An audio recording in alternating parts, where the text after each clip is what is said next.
नमस्कार। स्वागत है आप सभी का आज की हिंदी पाठशाला में। आज हम पढ़ेंगे कक्षा 6 के लिए निर्धारित पुस्तक बाल राम कथा का तीसरा पाठ। पहले दो पाठ अवधपुरी में राम और जंगल और जनकपुर हम पढ़ चुके हैं।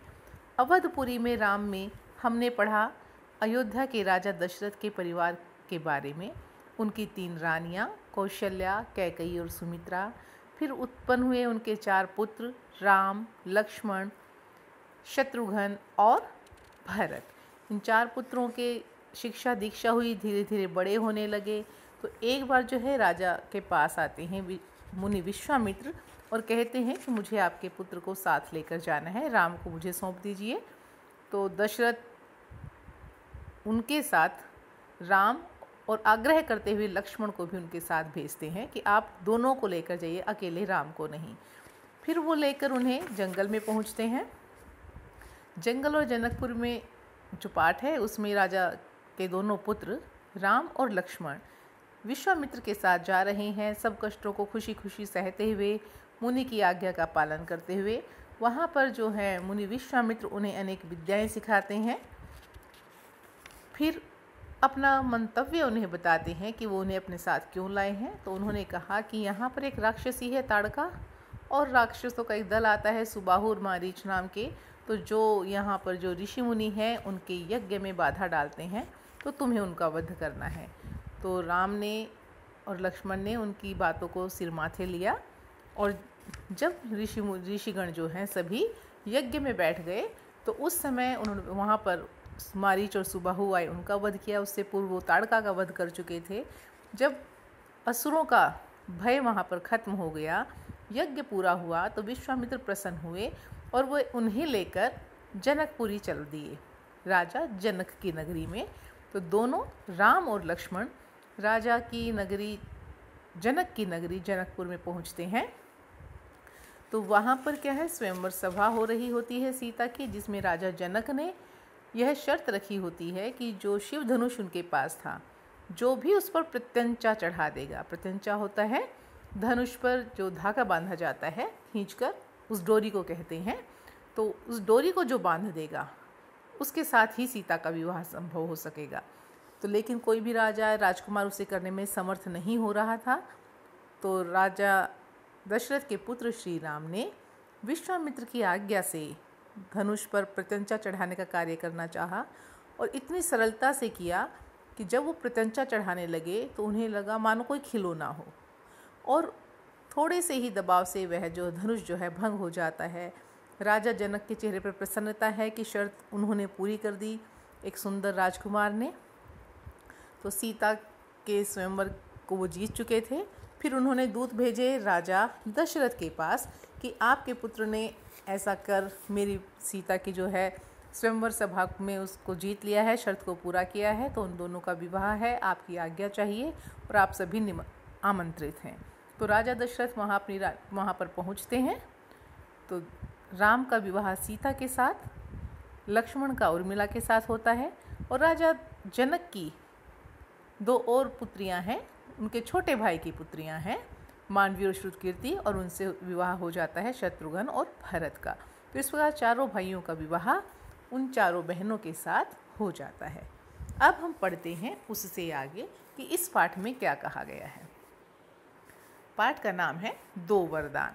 राजा दशरथ के मन में अब एक ही इच्छा बची थी, राम का राज्याभिषेक। राज्याभिषेक राज तिलक करना, कि राजा के बाद जो राजा बने, जिसे युवराज कहा जाता है, जिसे राजा बनने का हक मिलता है, जो उत्तराधिकारी हो, वो श्री राम बने, उन्हें युवराज का पद देना।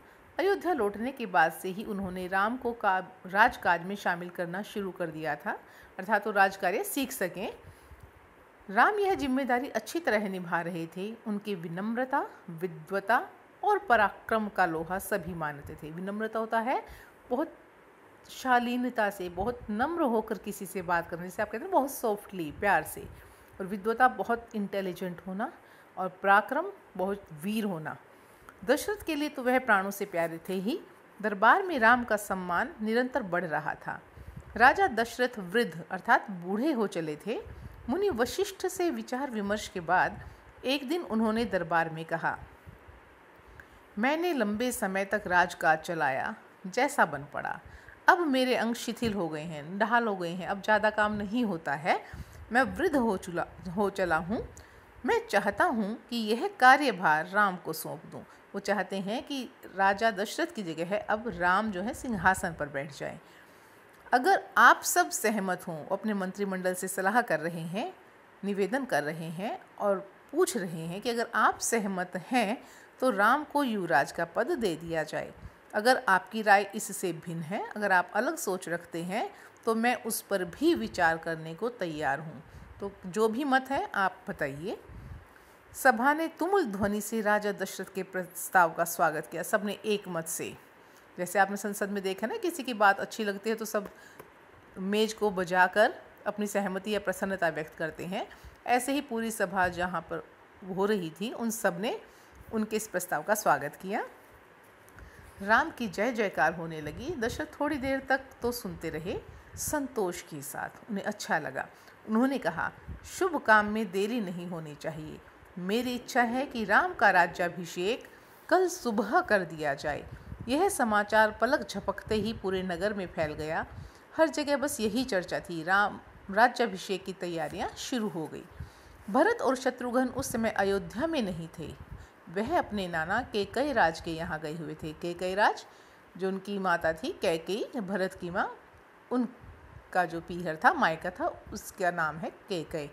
तो उनके पिता कैकेयी राज, जो राज्य है कैकेयी, उसके राजा कैकेयी राज, और उन्हीं के नाम पर कैकेयी नाम पड़ा था। भरत जब भी अयोध्या लौटने की बात करते, नाना उन्हें रोक लेते कि नहीं, अभी कुछ दिन और रुक जाओ। भरत को अयोध्या की घटनाओं की सूचना नहीं थी। उन्हें अपने पिता के निर्णय के संबंध में नहीं पता था कि पिता ने राम के राज्याभिषेक का निर्णय लिया है। यह जानकारी भी नहीं थी कि अगले दिन राम का राज्याभिषेक होने वाला है। कैकेयी से एक दिन में भरत और शत्रुघ्न का आना संभव नहीं था। दूरी अधिक थी। अगर बुलाना भी चाहते तो वो एक दिन में नहीं पहुंच पाते, क्योंकि अगले दिन ही राज्याभिषेक का करने का निर्णय लिया गया था। राजा दशरथ ने इस संबंध में राम से चर्चा की। कहा कि भरत यहाँ नहीं है, पर मैं चाहता हूँ कि राज्याभिषेक का कार्यक्रम न रोका जाए, कि जो राज्याभिषेक का हमने कार्यक्रम किया है उसे रोका ना जाए। हालांकि वो जानते हैं कि उसमें भरत की और उनकी कमी, शत्रुघ्न की कमी खलेगी। उन्होंने राम से कहा, जनता ने तुम्हें अपना राजा चुना है, तुम राजधर्म का पालन करो। कुल की मर्यादा की रक्षा अब तुम्हारे हाथ में है। राज्याभिषेक की तैयारियां रानी कैकेयी की दासी ने भी देखी। दासी कौन? मंथरा। मंथरा ने शुरू में उसे इस चहल पहल का कारण समझ में नहीं आया कि राज्य में इतनी रौनक क्यों हो रही है। राजमहल में उसने इसे कोई अन्य अनुष्ठान समझा। इतनी रौनक, इतनी सजावट, ऐसा कुछ उसने अन्य अनुष्ठानों में नहीं देखा था कि इतनी सज धज तो पहले कभी नहीं हुई। उसे अचंभा हुआ, हैरानी हुई। फिर उसने रानी कौशल्या की दासी से पूछा। उसे तब पता चला कि कल राम का राज्याभिषेक होने वाला है, कि कल राम को युवराज बना दिया जाएगा। यह उत्सव उसी के लिए है। मंथरा जल भुन गई। राम का राज्याभिषेक, उसे षड्यंत्र लगा कि अगर ये तो षड्यंत्र है, साजिश की जा रही है कि भरत है नहीं तो पीछे से राम को राजा युवराज घोषित कर दिया जाए कैकेयी के विरुद्ध। वह कैकेयी की दासी थी बचपन से। कैकेयी का हित उसके लिए सर्वोपरि था। कैकेयी के अलावा उसे और कुछ नहीं सूझता था, सबसे ऊपर कैकेयी। मंथरा उसे अपना हितकारी मानती थी कि जो वो सोचेगी, जो करेगी, वह कैकेयी के हित में करेगी। वह कैकेयी की मुँह लगी थी। रानी कैकेयी भी उसे बहुत मानती थी, क्योंकि बचपन से ही उसके साथ थी।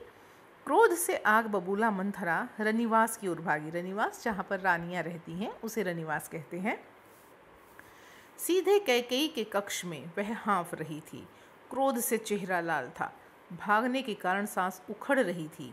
उसने रानी कैकेयी को सोते हुए देखा। किसी तरह स्वयं को संभालते हुए मंथरा ने कहा, अरे मेरी मूर्ख रानी, उठ, तेरे ऊपर भयानक विपदा आने वाली है। विपदा अर्थात मुसीबत। यह समय सोने का नहीं है, होश में आओ। विपत्ति का पहाड़ टूटे इससे पहले जाग जाओ। रानी कैकेयी नींद से चौंक कर उठी। उन्हें मंथरा की बात समझ में नहीं आई। बात क्या है? तुम इतना घबराई क्यों हो? सब कुशल तो है? उन्होंने पूछा।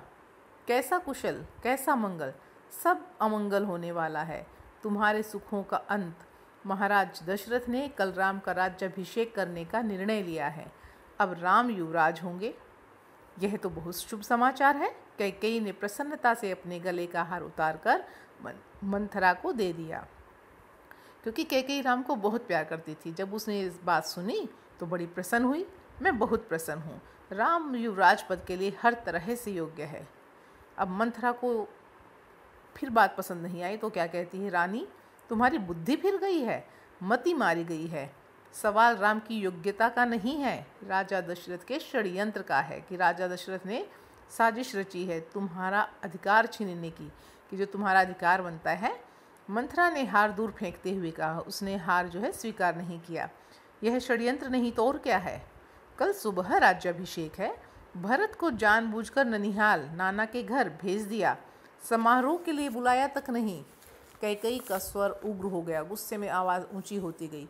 उन्होंने मंथरा को डांटते हुए कहा, राम के प्रति मेरा अगाध स्नेह है। अगाध मतलब बहुत ज़्यादा, स्नेह मतलब प्रेम। वह मुझे माँ के समान मानते हैं। तुझे इसमें षड्यंत्र दिखाई देता है? इसमें षड्यंत्र नहीं है। राम के बाद भरत ही राजा बनेंगे। राज सर्वदा ज्येष्ठ पुत्र को ही मिलता है, कि हमेशा से ही ऐसा है कि जो परिवार का सबसे बड़ा पुत्र होता है वही राजा बनता है, और राम सबसे बड़े हैं तो वही बनेंगे। उसके बाद भरत का नंबर आता है। मंथरा पर इस फटकार का कोई प्रभाव नहीं हुआ। उसके लिए यह दशरथ का षड्यंत्र था। वह रानी कैकेयी के पलंग पर बैठ गई, उनके बहुत निकट। कैकेयी के चेहरे की ओर देखते हुए उसने कहा, तुम बहुत भोली हो, नादान हो। तुम्हें आसन्न संकट नहीं दिखता। आसन होता निकट का, जो निकट आने वाला है वह संकट, वह मुसीबत कहती है कि तुम्हें दिखाई नहीं दे रही है। दुख की जगह प्रसन्नता होती है। इस बुद्धि पर किसी को भी तरस आ जाएगा। समझो रानी, राम राजा बने तो तुम कौशल्या की दासी बन जाओगी। भरत राम के दास हो जाएंगे, वह राजा नहीं बनेंगे। राम के बाद अगला राजा राम का पुत्र होगा। अनर्थ को अर्थ समझने की मूर्खता मत करो रानी।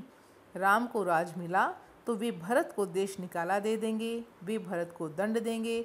इस तिरस्कार से, अपमान से भरत की रक्षा करो रानी। कोई ऐसा उपाय करो कि राजगद्दी भरत को मिले और राम को जंगल भेज दिया जाए। इस तरह वह अनेक बातें बनाती हुई कैकेयी के मन में संदेह पैदा कर देती है और उसे भड़का देती है। अब बार बार मंथरा के भड़काने पर कैकेयी पर भी प्रभाव होने लगता है। कैकेयी पर मंथरा की बातों का असर होने लगा। उसका सिर चकरा गया।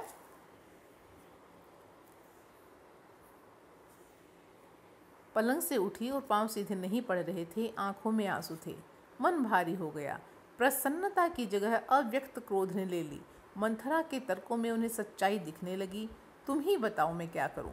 कैकेयी आंसू पोंछते हुए मंथरा से बोली। मंथरा पलंग से उठी, कैकेयी के पास जाकर खड़ी हो गई। उसने कहा, यह करो रानी, महाराज दशरथ ने तुम्हें 2 वरदान दिए थे। दशरथ से अपना वचन पूरा करने को कहो। एक से भरत के लिए राजगद्दी मांग लो, दूसरे से राम को 14 वर्ष का वनवास। कैकेयी का चेहरा तमतमाया हुआ था। उन्हें मंथरा की बात ठीक लगी। तमतमाया, गुस्से में लाल। उनके मन में एक प्रश्न अब भी था कि यह सब दशरथ से कैसे कहें। उन्हें रनिवास बुलाएं या प्रतीक्षा करें, इंतज़ार करें कि स्वयं आए। मंथरा ने कैकेयी के मन की बात भांप ली। उसने कहा, तुम मैले वस्त्र पहनकर कोप भवन चली जाओ। महाराज दशरथ आए तो उनकी ओर मत देखो, बात मत करो। उनकी प्रिय रानी हो, तुम्हारा दुख देख नहीं पाएंगे। बस उसी समय तुम उन्हें पिछली बातें याद दिलाना और दोनों वचन मांग लेना। मैं ऐसा ही करूंगी। महाराज का षड्यंत्र सफल नहीं होने दूंगी, कैकेयी ने कहा। मंथरा का लक्ष्य पूरा हो गया था। चलते चलते उसने रानी कैकेयी से कहा, राम के लिए 14 वर्ष से कम वनवास मत मांगना। भरत इतने समय में राजकाज संभाल लेंगे। जब तक राम लौटेंगे लोग उन्हें भूल चुके होंगे। अब जल्दी करो रानी, समय बहुत कम है। उसकी बातें सुनकर रानी प्रभावित तो हो चुकी थी। कैकेयी जो है कोप भवन चली गई, मंथरा रनिवास से निकल गई। दिन भर की गहमा गहमी के बाद महाराज दशरथ को रानियों की याद आई। तुरंत निवास की ओर चल पड़े उन्हें शुभ समाचार देने। सबसे पहले वह कैकेयी के कक्ष की ओर मुड़े। कक्ष होता है कमरा। कैकेयी वहाँ नहीं थी। प्रतिहारी से पूछा, जो वहाँ पर जैसे दासियाँ खड़ी होती हैं दरवाजे पर, यहाँ पर जो उनके कक्ष के नज़दीक जिनकी ड्यूटी थी, पता चला कि वे कोप भवन में है। कोप भवन जहाँ जब क्रोध में कोई हो और उस भवन में, उस कक्ष में जब जाते थे उसे कोप भवन कहते हैं। दशरथ को चिंता हुई, कैकेयी कोप भवन में, परंतु क्यों? क्या इसलिए कि उन्हें अब तक सूचना नहीं मिली? वे शायद इसलिए नाराज है, गुस्से में है कि मैंने उन्हें अब तक नहीं बताया था राम के बारे में। मैं उसे अवश्य मना लूँगा, दशरथ ने सोचा। दशरथ कोप भवन का दृश्य देखकर हैरान हो गए। उन्हें कुछ भी समझ में नहीं आया। कैकेयी ज़मीन पर लेटी हुई थी, बाल बिखरे हुए, गहने कक्ष में बिखरे हुए, कपड़े मैले। दशरथ पूछते हैं, तुम्हें क्या दुख है? क्या हुआ है तुम्हें? मुझे बताओ। अस्वस्थ हो? राज्यवैद्य को बुलाऊं? दशरथ ने कई सवाल पूछे, कोई उत्तर नहीं मिला। कैकेयी रोती रहीं। तुम मेरी सबसे प्रिय रानी हो, मैं तुम्हें प्रसन्न देखना चाहता हूँ। तुम्हारी खुशी के लिए मैं कुछ भी कर सकता हूँ, कुछ भी, धरती आसमान एक कर सकता हूँ। दशरथ ने कैकेयी को मनाने का बहुत प्रयास किया। उत्तर उन्हें फिर भी नहीं मिला। दशरथ ही भूमि पर बैठ गए, विनती करते रहे। हाँ, मैं बीमार हूँ, कैकेयी ने कहा। मैं अपनी बीमारी के संबंध में आपको बताऊंगी, लेकिन पहले आप एक वचन दें, मैं जो मांगूं उसे पूरा करेंगे। राजा ने तत्काल हामी भर दी। हाँ कह दिया। कहा, मैं राम की सौगंध खाकर कहता हूँ, सौगंध होता है कसम, तुम्हारी हर इच्छा पूरी करूँगा। महाराज दशरथ ने राम की सौगंध ली तो कैकेयी उठ गई। उन्हें मालूम है अगर राम की सौगंध खाई है तो बात अवश्य पूरी होगी।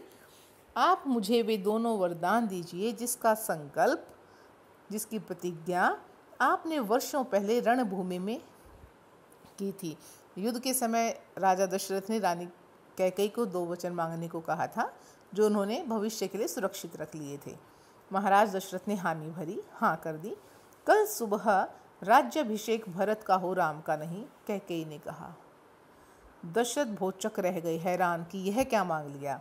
उन पर वज्रपात सा हुआ, मानो कोई पहाड़ टूट पड़ा हो। थोड़ा रुककर कैकेयी बोली, राम को 14 वर्ष का वनवास हो, कि जो दूसरा वरदान है उसमें राम को 14 वर्ष के लिए वनवास भेजा जाए।